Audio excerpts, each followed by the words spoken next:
IVM.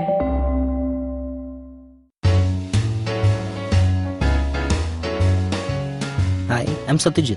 Hi, I'm Rachita. Welcome to Paperback by the Open Library Project. We have as our guest today Riya Mahajan. Riya is the founder of Pink Elephink. In the first half of the episode, we discuss E-Myth Revisited by Michael Gerber, highlighting how businesses that succeed outlive their founders because of defined systems and processes in the organization. In the second half, we discuss The Animation, the Whole Story by Howard Beckerman, The Witches by Roald Dahl, and Vasilisa the Beautiful by Alexander Afanasyev. We also discuss how early influences have a high impact on the rest of our lives. Happy listening.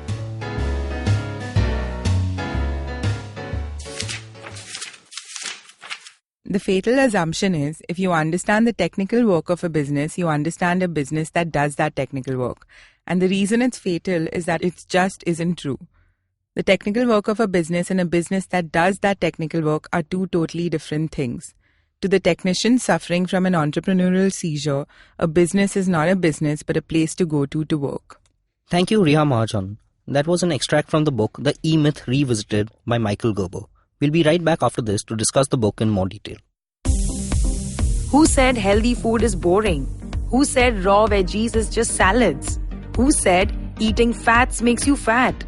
Look forward to my recommendations on healthy food and exercise hacks on the Kinetic Living podcast with me, Coach Urmi, every Wednesday on the IVM app, website, and anywhere you get your podcast from. Welcome to Paperback by the Open Library Project. I am your co-host Satyajit, otherwise known as Onion Knight in most food circles. I'm hosting this podcast with my co-founder at the Open Library Project, Rachita Sharma. Hi, lovely people. My name is Rachita Sharma, and I'm an ex-banker who gave up my banking profession to follow my passion and run libraries across the world. The Open Library Project is a non-fiction book library service which is offered to corporates on a subscription basis. What we're trying to do here is create value, build a knowledge community, and develop a growth mindset amongst our members. Today we have with us on the show Riya Mahajan. Riya founded Pink Elephink in 2011. The comprehensive animation studio is based in Mumbai and excels at creating visual content with an unexpected twist. With a background in visual communication and a flair for thinking outside the box, Riya is committed to creating a lasting impact for businesses through animation and design. Welcome to the show, Riya. Hi, guys. It's great to have you on the show. Great to have you. Great to be here. So tell us a little bit about how you got into design and how you got into animation. Completely by fluke. Okay, great. The best things that happen like the in greatest life. things in life. Yeah, it was like a complete random series of events that turned into, that led me to doing animation. Mm-hmm. And that was very random because I worked in a couple of places. I worked as a motion graphics designer. I worked as a line producer. And then, like most people, decided that I can do things better. And I started my own company. And I started off as a freelancer. Built up my portfolio, and today I think I have captured a small niche in the industry of making animated explainer videos. Okay, great. So that's the niche that y'all have landed on after years of experimentation and years of bustling forth in the dark. Yeah, so very interestingly, like the extract that you read talks about that, if you have the knowledge, technical knowledge of a certain industry, doesn't mean that you can actually be, owning a business or running a business related to that, specific technicality. industry. So a simple example would be that a great writer may not be, a great CEO. Exactly. Or a great baker may not be able to run a cafe as well. Exactly. So how did you get over that? Because by reading this book. Yeah. Actually. Right. So I was, I did exactly, I fell into the trap that this book talks about, which is the seizure. The seizure, the entrepreneurial seizure, Right. where you feel like as a technician, I can do the work, I can do it better, and I may as well start my own business. So I have the freedom and I have the control. And I don't have a boss to tell me what to do. Yeah. So when I started, everything was great. I was getting great jobs and all of that. But you, in the end, are an artist. You want an entrepreneur. You want a manager. You want a admin person. You can't do your own marketing.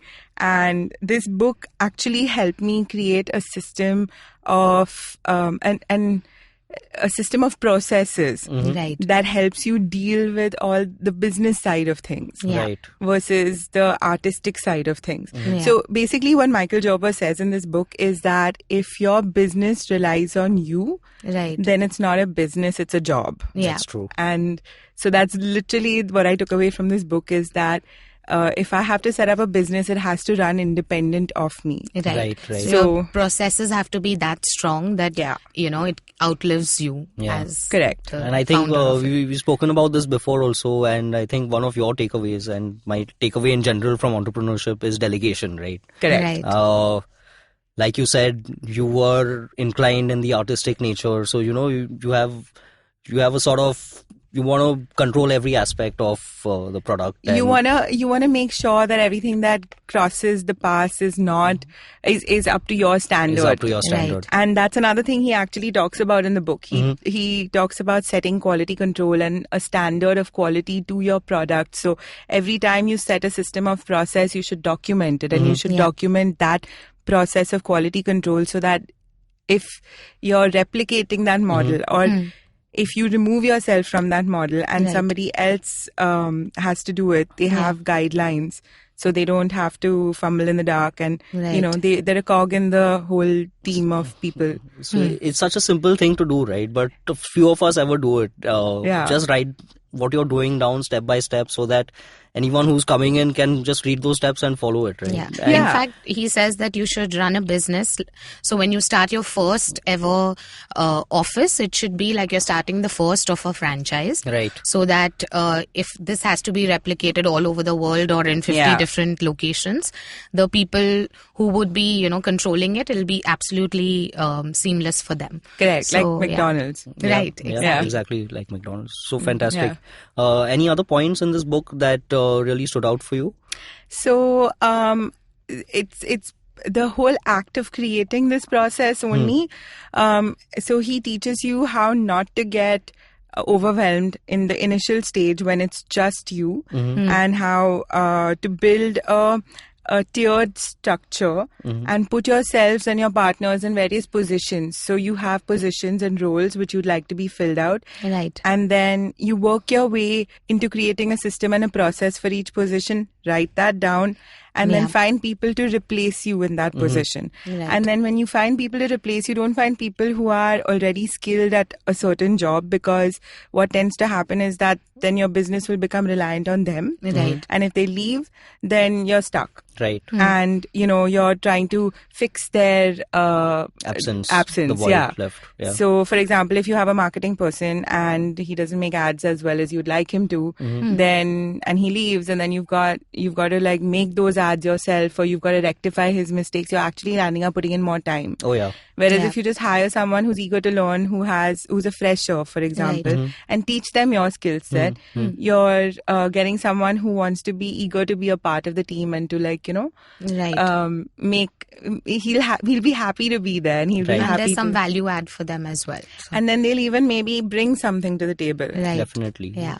So this is such a simple thing, but I always like to tell people that you've got to hire teams. Yeah, how much are you going to do yourself? And it's a trap we all sort of get trapped in as entrepreneurs, because Yeah, but not just any team. Like Right. you can't just hire a Right. team of Right. people who you think will you can't just hire an admin guy, you can't hire a manager, and you can't hire a salesperson and be like, okay, I'm going to just now focus on what I do best, which Right. is animation, Yeah. and design and illustrate myself, and Right. let these guys handle the rest of it. Right. Because then there's no system in order. Correct. Absolutely. You have to write down the Yeah. system. Of course. In fact, I was just reading a book recently. It's called The Future Ready Organizations, which talks about organizations now in the future, because everything is, possible remotely, and it's all digital. So they talk about hiring. So Gyan Nagpal, the writer, he's talking about how you should hire only the strategic talent of your organization. So the strategic talent would basically be the balance sheet of your organization. People who are influencing your revenue and growth directly.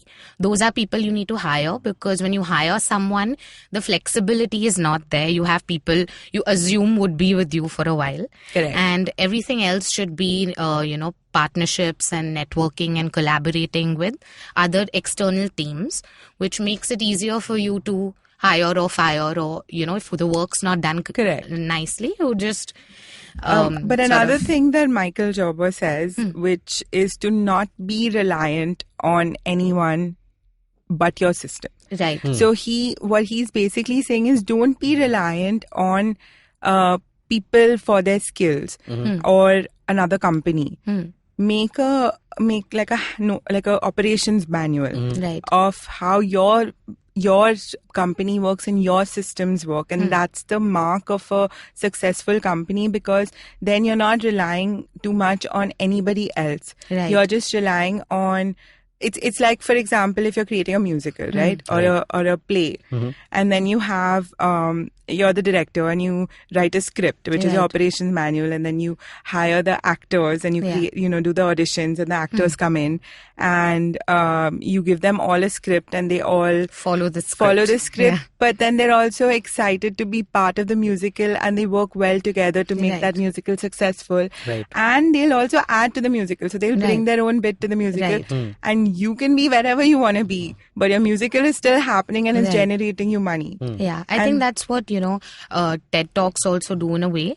Like they've set certain parameters that you should follow, and then that's how you maintain that kind of a brand, or I think that's what sanctity of most the platform is maintained by the vigorous rules and multiple rules that they have. And, but that's how they've these got out organizations are so good content, right? And that'll be unique to their company. Exactly. So it won't work for everyone else. Like a Google model won't work in my company, Definitely. for example. I can't have people working from home. Right. So that's why it needs to be that's why it needs to be you that needs to set these system and processes, and that's how small enterprises actually either fail or become successful. So that's what he means by the entrepreneurial seizure. Right. Is when you move from being the technician to the entrepreneur, you realize that you're also the admin, you're also the manager, you're also the baker, you're also the everyone. Right. And then some people can move past it by doing these processes, and 90% of them won't be able to. They'll fail. Yeah.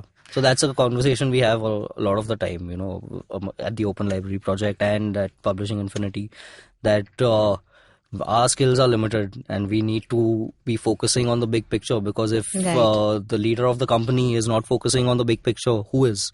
Right? Yeah. And initially, at least in the first 3 to 5 years of any company, it's the vision of the founder that's being put into all these processes, right? Exactly. It's your own vision. This is how I think things should work. Until, you probably hire someone who's smarter than you and they're like, things work like this also, right? So try this process.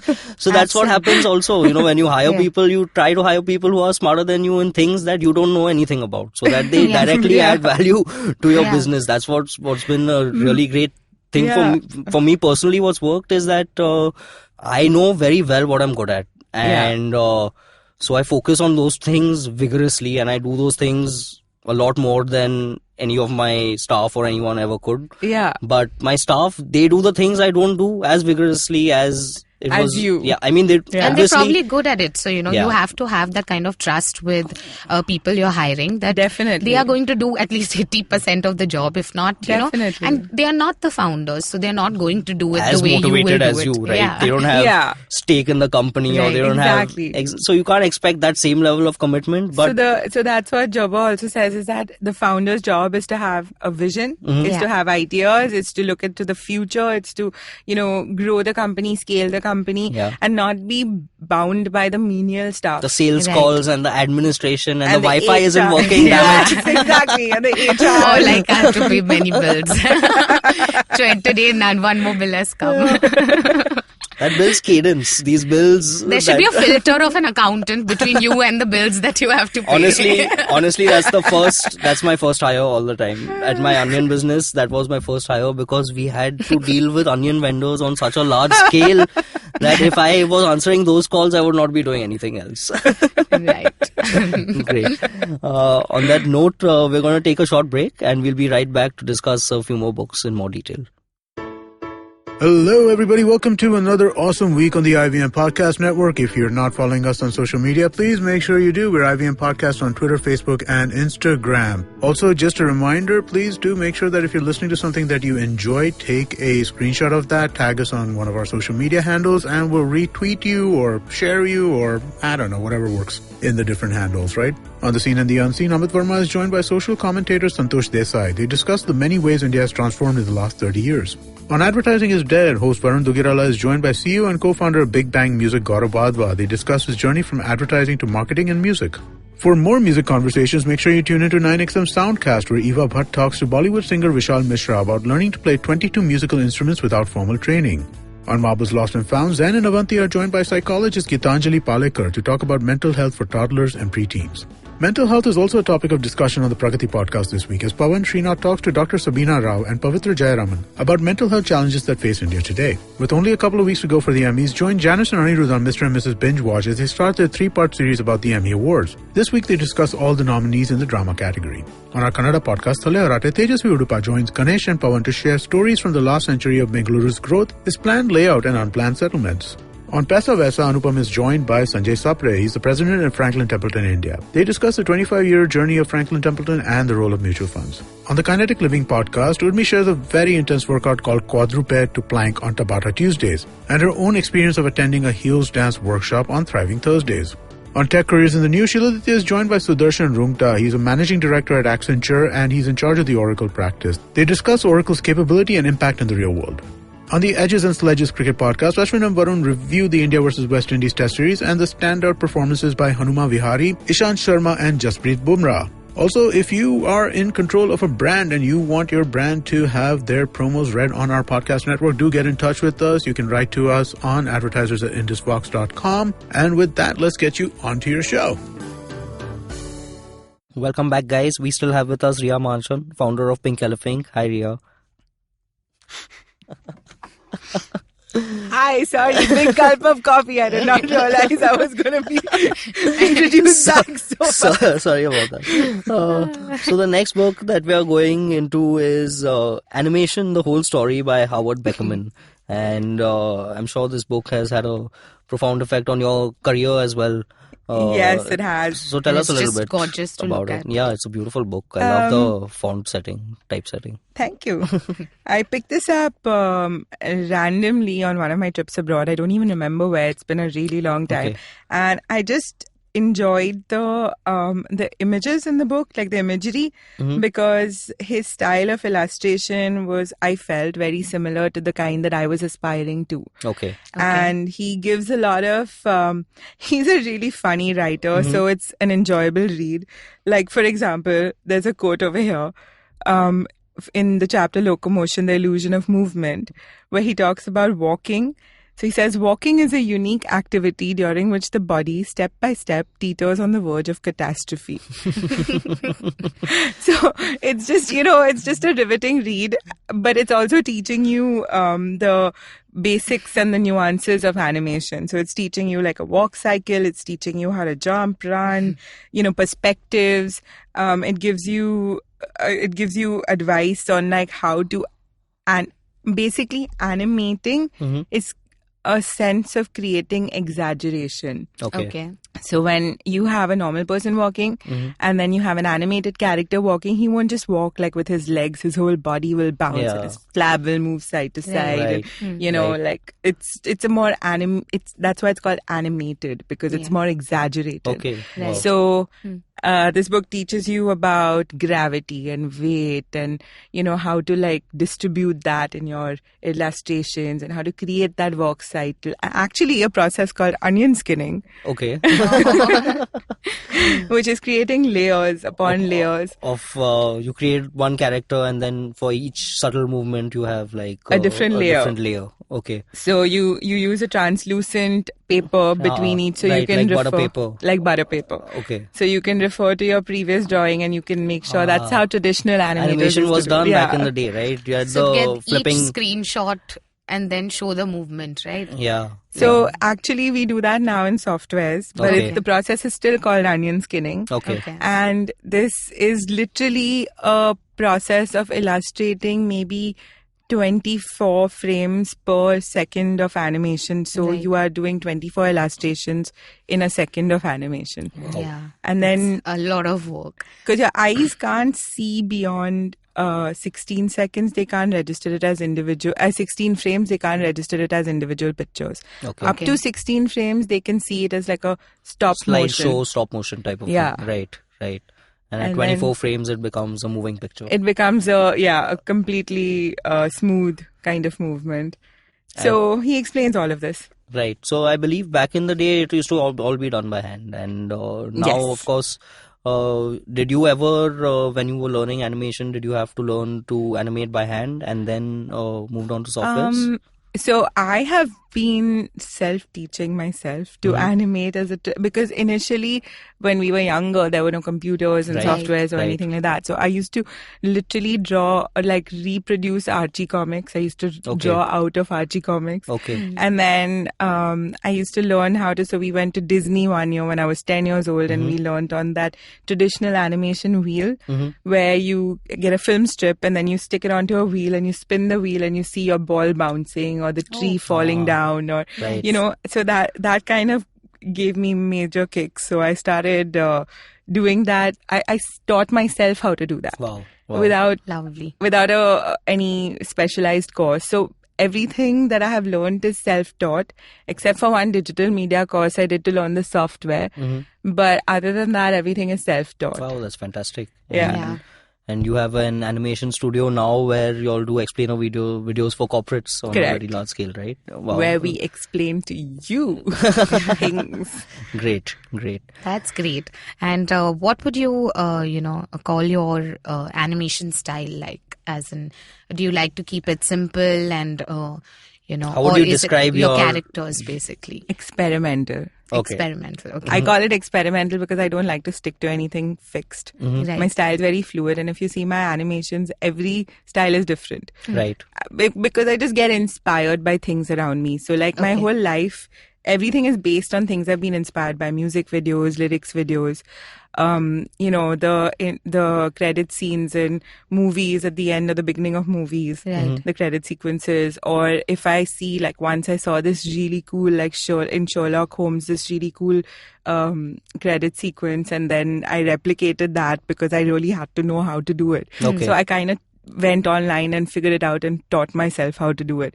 So whenever I see, so that's why I don't stop. I take my staff for movies a lot. Okay. And I take them we actually produced a music video for DJ Suketu and DJ Akil immediately after watching the Hotel Transylvania 3 movie, where there was this massive DJ scene, and they got Right. inspired by that, and then we Wow. kind of like used inspiration from that to create this lyrics music video. Amazing. This is yeah. new on our podcast. First time we've heard someone watching movies and getting inspired to like Oh illustrate. yeah, inspiration's all around you. I don't stop them from like browsing the net in their free time and stuff, Right. because it's just how they get inspired and Yeah. try new things. And Wow, yeah, you sound like a great boss to work for. Yeah, absolutely. It sounds like a great working atmosphere. Just, I hope they think so too. If y'all are hearing, I love y'all. She's got her systems and the systems are in place. Yeah. So now Riya can just add happiness to the workplace. And yeah. Oh, you should come and see the workspace. I let them draw on the walls as well.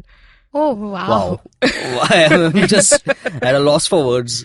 I wish my bosses were horrible. Now thinking back in comparison. But that's great. That's a great way of like doing up your office, right? Oh, yeah. It's all your own Since you have inspiration. such talent, you probably have a lot of Yeah. talented And animators also and it's their designers. space. So they Right. should do Yeah. it up the way they want to, because they're there more than they're at home. Absolutely. absolutely. So they should feel happy and comfortable in their environment. Totally true. Great. So the next book that we're moving on to is The Witches by Roald Dahl. So tell us a little bit about this book, The Witches. Roald Dahl, of course, is... Roald Dahl was a massive It's Roald Dahl. inspiration. So like I said, growing up, I had a lot of these kind of visual inspirations, and books is because books you don't see anything, it's just your imagination, right? Yeah. And I would love to visualize everything that was happening, and Roald Dahl's way of describing things was so amazing because it's really like gory and descriptive. And True. actually, I haven't read The Witches in a really long time, but the one thing that stood out to me was the scene where they're all under the table and there's a conference of these women, and you can't tell who are witches and who aren't. And then the way to know is to see their feet, and if their feet are square, then they're witches. Then they're witches because they have square feet, but otherwise they look completely normal, just like normal women. Right. So it's things like that, like those kind of visuals that actually stuck in my brain, and then they creatively inspire you in some way. Like tomorrow, if I had to make an animation, you think in my initial introduction of my company, I used to say, I'd like to introduce you to Pink Elephink Animation and Design, where creativity flows like Willy Wonka's chocolate river, delectable and just a little nutty. Oh, lovely. Wow, that's a creative description for sure. Yeah. But you take inspiration from books, right? Yeah. So like Willy Wonka, James and the Giant Peach Twits, like where they got stuck upside down on their house and, shriveled into little prunes, and all that vivid imagery kind of helps you creatively grow because you're not seeing any pictures, you're imagining it. Totally. Yeah. And the worlds created by these authors are amazing. in terms Fantastical. of pushing creativity. I think they take us out of the real world, which has its boundaries, right? That's what Harry Potter did for me. I think I had totally visualized that book while reading it, and it was just so clear, and when you watch the movie also, you're like, not bad, Not pretty quite. much imagine Almost there. I mean, Not almost there. as much as we thought, but almost there. No, but it's also about like, I guess, like living in these. It's about these kind of authors like Roald Dahl or Ruskin Bond, who are a little weird. Like their stories are never straight. Yeah. Their descriptions are there's always a twist. There's always a surprise that hits you, and those kind of weird. Like I remember Ruskin Bond. I read this. I used to read him when I was a kid as well, and there was a story of this bicycle, and this brother and sister were on the bicycle, and suddenly he turns around and his sister is turned into a cow. And it's just so random. It's like, you imagine a cow and a bicycle. I actually animated a cow and a bicycle then.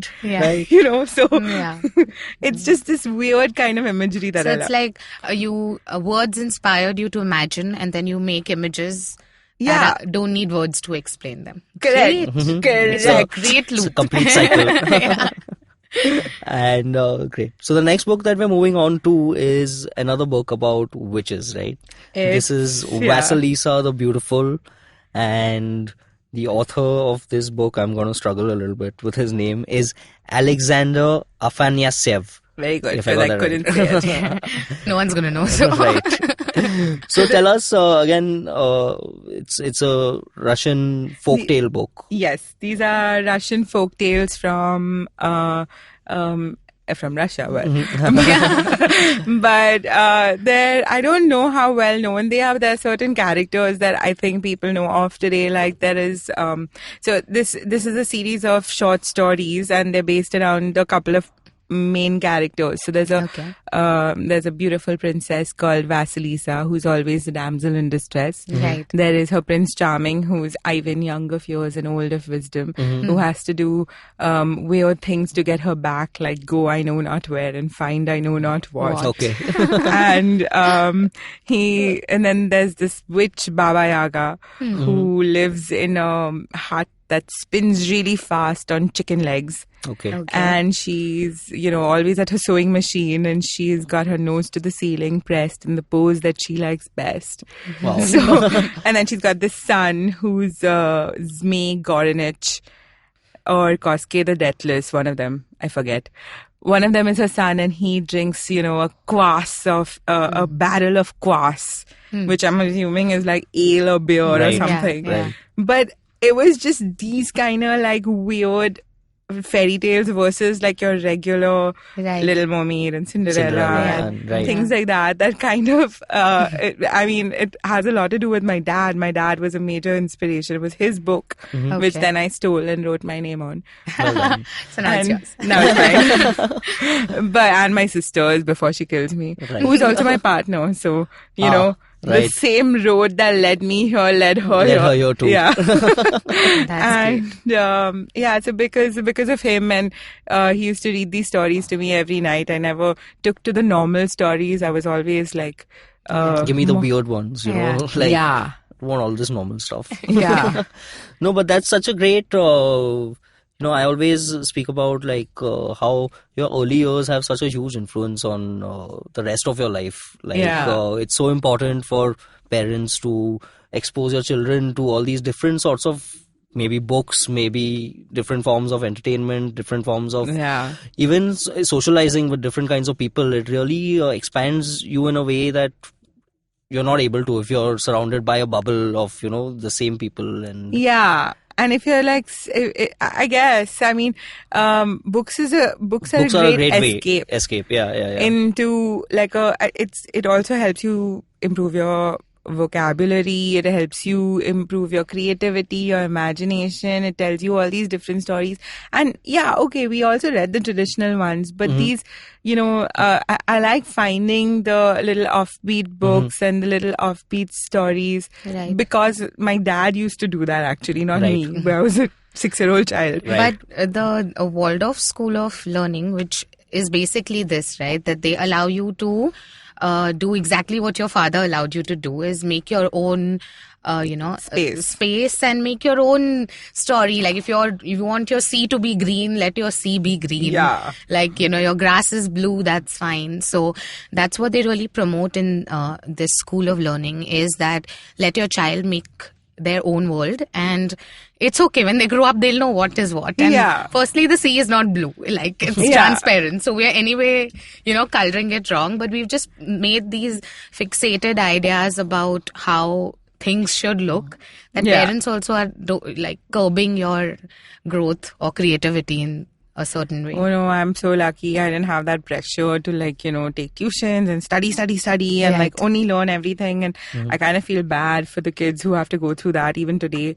I see my friends' kids around me. It's hyper competitive. It's become even, we were in college maybe 10-15 years ago. So we are those people now who were in college, who say that we were in college 10-15 years ago. Looking away. I'm not meeting your eyes. I don't know who you're talking about. So things are different now. It's much more competitive now. I have a brother who's a decade younger than me, so I've really seen the difference in college life. He didn't take to any of the academics, so he had a great college life outside academics. It's just going totally against my point. No, but he's a national level snooker player, so he's doing something right? So it's just where your interests lie. You should be allowed to follow your interests, if you don't, then you'll never know later on in life what you're interested in. Absolutely. Like a few years back when I was really lost as nothing was working in my life, the one question that I asked myself and what really helped me was, what will make me happy? Right? And I wrote down 10 things that will make me happy, and I started chasing those 10 things. That's insane. And that list took me so long to write because I had no idea. I didn't even know what those things were that would make me happy, and it really changed my way of looking at things and the way I think that list will change with time for you or anybody. Like over as you grow 10 as a years, person, of course, probably, definitely. But it's a good start when you're stuck. It's a starting point, Absolutely. right? I just didn't know where to go, what to do, and who to look for, where to look for happiness. And it really actually, Karan, my husband, he used to keep the Hitchhiker's Guide to the Galaxy book on him at all times. Okay. And whenever he needed inspiration, he would just open the book up and read a random chapter. That is the beauty of the Hitchhiker's Guide to the Galaxy. Oh my God, it is funny. when you read it random, you just open a page and you read a page. Yeah. And it's hilarious. And it just, I don't know, it just gives you like what that minute, that motivation you need. Instant inspiration. Yeah, that's I know another thing that gives you instant inspiration is rap. So yeah. You can turn on the music and you've got my adrenaline pumping. Great. So I think the moral of this episode was that everybody needs a little magic, and which is in their life for creativity. And Riya says that, do not limit your and create systems imagination and processes. And create Create systems and processes first. To make the magic happen. Great. Absolutely. So thank you so much for being here, Riya. It was a pleasure having you. Thank you for having us. And where can people find you or your company on social media? So my Instagram handle is @Pink Elephink, Pink_Elephink. And my website is www.pinkelephink.com. Elephink is ELEPHINK. Great. And a big thank you to all our listeners. You can follow the Open Library Project on LinkedIn, Instagram and Facebook for latest updates on our events. And stay tuned for the next Paperback podcast on IVM Podcast. Happy reading. You can follow IVM Podcast on Facebook, Instagram and Twitter at IVM Podcast. Listen to Paperback on the IVM Podcast app, website or wherever you listen to podcasts.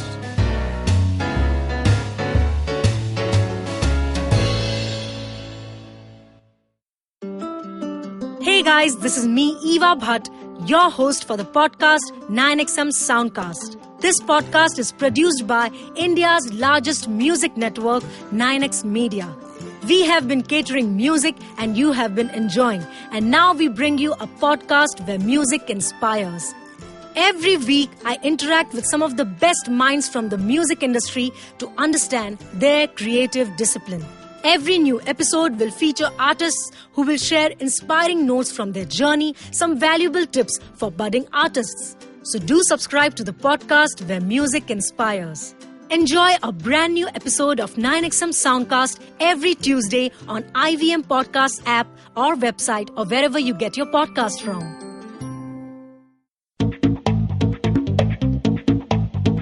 Advertising is dead. Yep, you heard me right. Advertising is dead. We're all in the content business now. Let's not call it news, TV, radio, etc., etc. It's all content, and we're in the middle of this weirdly exciting phase where all the borders and lines that have been drawn over decades has been swept away by this lovely thing called the internet. We're a show where we don't dwell on just the stuff that is now, but rather the wider stuff about advertising, media, content, and the whole goddamn circus surrounding it. Tune in every Tuesday for our weekly unboxing of the mystery box we used to call advertising. I'm Varun Dugirala, co-founder and content chief at The Glitch, and this is my new podcast, Advertising is Dead.